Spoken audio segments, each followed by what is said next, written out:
And now to a really important part of the show, which is your questions and challenging parenting moments. So this one just says, Dr. Mitnaul, I want my child to be more confident. What am I not doing right? All right, so here's some of the things that are really important to know and some take-home messages around confidence. So confidence, as you know, isn't its own diagnostic criteria, but confidence is something that our kids wear and we know it when we see it. And often that comes from accomplishing a task or doing hard things. Now, that doesn't mean, a child that is fully confident never has doubts or never has worries or anxieties like we were talking about before. But we do want our kids feeling capable and able to take on the day. So what can we do for kids who seem shy and like they're shrinking away from a challenge rather than leaning into something that would otherwise be healthy or good for them to do? One is getting in the habit of learning how to praise the process, right? There are so many times when it's easy, even for us in our own lives, to say, hey, great job because you have this award. But we know that even as adults, a lot of the great things or good works that we do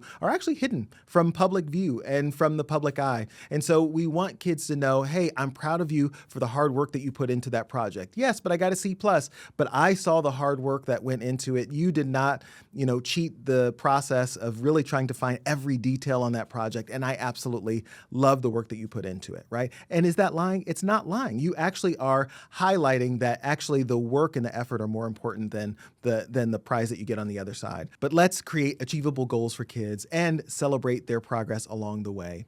The other is we want to look for opportunities for independence for kids too, and that includes chores and things that they can do around the house. We really underestimate the power of how it feels to be a meaningful member of the family system. And so often we think we're rescuing our kids from good things that they can be doing, like unloading the dishes or folding the laundry or helping with chores around the house. But actually you are empowering them. And so that can be maybe one of the ingredients that they're missing in being their most confident selves. So we can't cover everything, but hopefully those three things actually help you to be encouraged. If there's one that you need to hear more about, let me know in the comments below. I'm always happy to talk about the research, the evidence, what we know about the brain and the body, or trying to expand a little bit more on this topic if that's what's on your mind.